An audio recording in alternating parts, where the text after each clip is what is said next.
आता डिझाईनमध्ये डिझाईन पार्टमध्ये येतो तेव्हा तुम्ही जसं मगाशी म्हणत होत कार्विंग असते आणि बऱ्याच गोष्टी असतात, काही वेळेला प्लेन फर्निचर. आता डिझाईन पॉईंट नाव ठेवण्यामागे पण एक कारण आहे.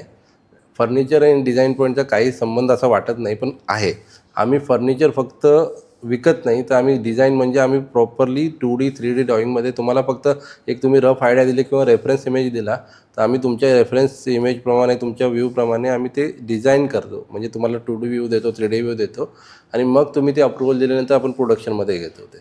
त्यामुळे आम्ही डिझायनिंगवर आम्ही काम करतो. स्पेशलाइज कस्टमाइज फर्निचर कसं देता येईल ते बघतो आम्ही.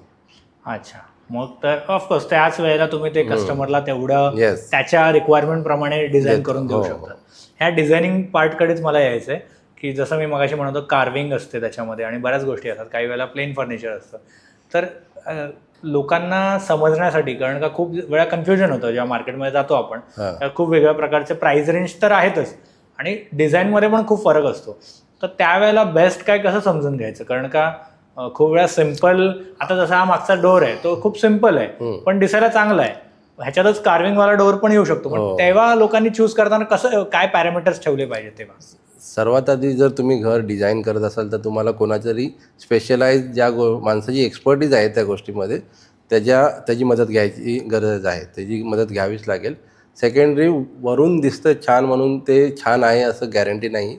तर त्यामध्ये काय मटेरियल यूज केलं आहे याची माहिती तुम्ही घेतली पाहिजे. त्या मटेरियल किती लाँग लास्टिंग आहे, किती दिवस टिकतं. आजकाल गुगलवर बऱ्यापैकी माहिती अवेलेबल असते. तर तुम्ही जे काही फर्निचर घेताय, सपोज तुम्ही वॉर्डरोब घ्यायचा विचार करताय तर वॉर्डरोब कुठल्या प्रकारचे मार्केटमध्ये अवेलेबल आहे आणि कुठल्या पद्धतीमध्ये कुठल्या मटेरियलमध्ये बनतं, आपल्याला किती वर्षासाठी हवं आहे. जर तुम्ही 5 वर्षात जर रिन्युएट करणार असाल घर तर त्यासाठी तुम्हाला जास्त महागडं घ्यायची किंवा क्वालिटीवर म्हणजे एकदमच छान घ्यायची गरज नाही आहे. मिड लेवलचं घेतलं तरी ते 5-7 वर्ष व्यवस्थित चालतं. मग तुम्हाला स्टडी थोडीशी करावीच लागेल. आज आपण घरासाठी किंवा स्वतःसाठी काही घ्यायला जातो तर आपण थोडीशी माहिती करतो ऑनलाईन किंवा ऑफलाईन, मित्रांना विचारतो की हे घेऊ की नको. तसंच फर्निचरमध्येही थोडीशी माहिती घ्यावी. किंवा आम्ही आमच्याकडे तुम्ही जर तुम्हाला फर्निचर घ्यायचं असेल तर आम्ही फ्री सजेशन देतो की तुम्ही आमच्याकडे या, मीटिंग करा आणि तुम्ही घ्या किंवा नका घेऊ, पण आम्ही तुम्हाला एज्युकेट करण्याचा प्रयत्न करतो.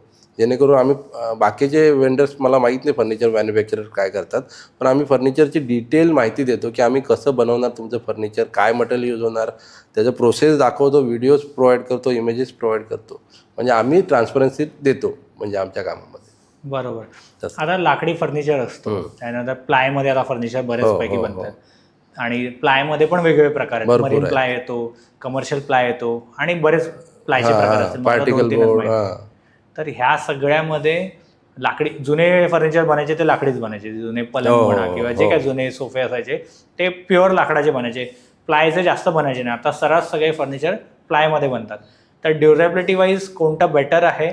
आणि नेहमी लाकडीच बेटर आहे, पण कॉस्ट इफेक्टिव्ह नाही आहे. तुम्ही प्रत्येक गोष्ट लाकडी बनवू शकत नाही, कारण ते पॉकेट फ्रेंडली नाही. वेदर तुम्ही कितीही पैसेवाले असलं तरी अननेसेसरी कॉस्ट त्यात घालण्यात अर्थ नाही आहे.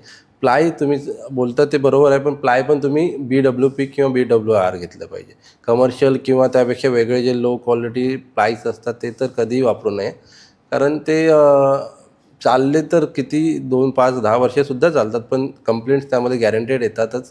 पण जर तुम्ही BWP BWR ग्रेडचा प्लाय घेतलात, मरीन प्लाय बोलतात ज्याला, ते घेतला तर तुमचं फर्निचर तुम्हाला म्हणजे बरेच वर्ष चालणार ते. हा व्हिडिओ तुम्ही इथपर्यंत बघितला आहे म्हणजे तुम्हाला हा नक्की व्हिडिओ आवडला आहे. ह्याचा फुल व्हिडिओ आमच्या मेन यूट्यूब चॅनलवर आहे, तो पण जाऊन तुम्ही बघा.